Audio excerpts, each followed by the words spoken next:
Hey guys, I'm Chris Buck, and a very warm welcome to Friday Fretworks. And this week, one of rock's most enduring mysteries finally solved, all thanks to That Pedal Show. We are of course talking about that chord in Don't Look Back in Anger.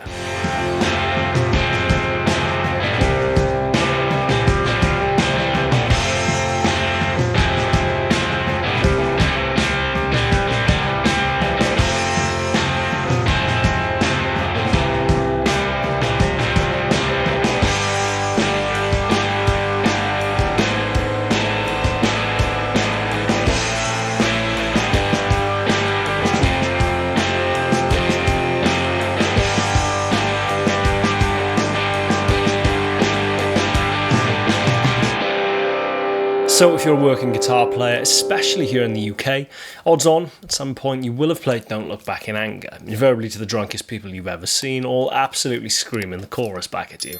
If you're like most guitar players as well, you probably will have bluffed your way through that chord change in the bridge, which, depending on where you've learnt the song or your point of reference, could be any number of things. It could be an E7.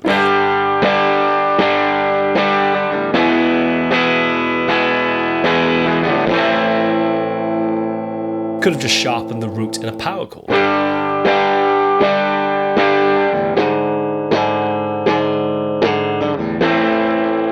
Or it could be a G sharp diminished, which, for what it's worth, is what the official Oasis songbook tells you it is.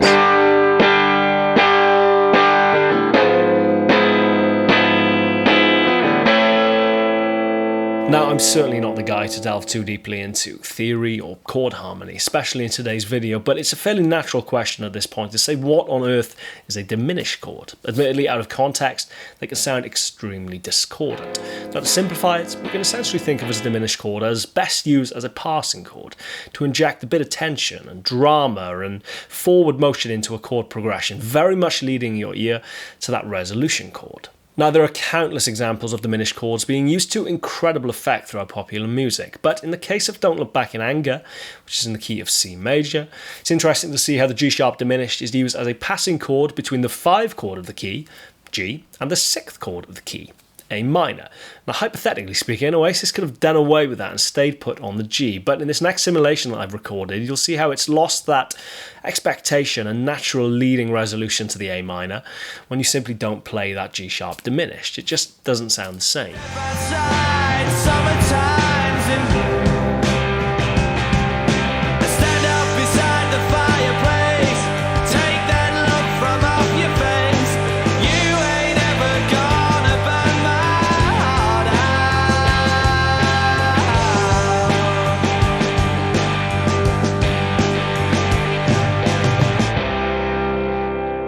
So if it is just a G sharp diminished, what's the mystery? Now, as much as that chord will undoubtedly work if you're trying to replicate the track, to me at least it's never sounded totally right, but purely because of the sheer amount of instrumentation within the track, it's hard to conclusively say at any one point what Noel is playing. There really is a lot going on. Of course, bass, drums, innumerable guitar parts, the orchestration, the Hammond organ, the piano, the vocal layers, the percussion. It really is quite a busy song in that respect, and despite What's the Morning Glory having propelled Oasis into being possibly the biggest band in the world throughout the 1990s, there's surprisingly not really an abundance of footage clearly showing what it is that Noel plays, always conveniently cutting away to the drummer at that precise moment.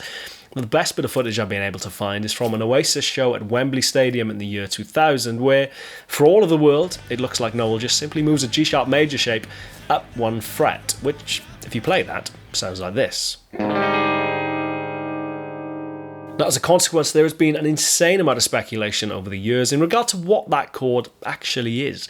Videos made on the subject, magazine articles written, you name it, it's probably been hypothesized. But thanks to yesterday's episode of That Pedal Show, where Dan and Mick interview Noel in his studio, we finally have conclusive proof. Now, speaking of that video, even if you're not necessarily an Oasis fan, I implore you to go and watch it. It is absolutely brilliant. It's a treasure trove, and seeing how enthusiastic Noel still is about songwriting and music and guitar players and guitars and pedals and amps truly is infectious, and Dan and Mick just managed to get the best out of him. It really is a joy to watch. It's also quite funny to see Mick's reaction when Noel plays this very chord. Presumably, judging by his response, he's been playing it right for all these years. Let's take a look.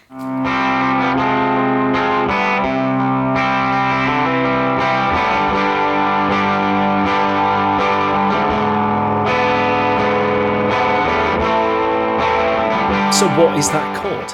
Now, technically speaking, it is an E dominant 7 with a G sharp in the bass, which on a fretboard and on a chord diagram translates to this.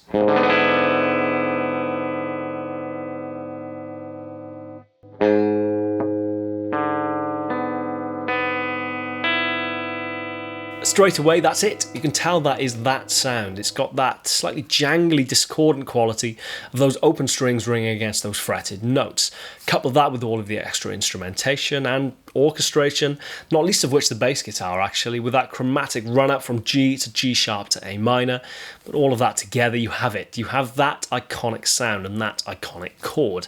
It's incredibly cool to say after so many years of speculation and kind of educated guesswork to a degree, I guess, that we finally can conclusively say what it is. Almost makes me want to go back out in the South Wales pubs and clubs just so I can play it correctly.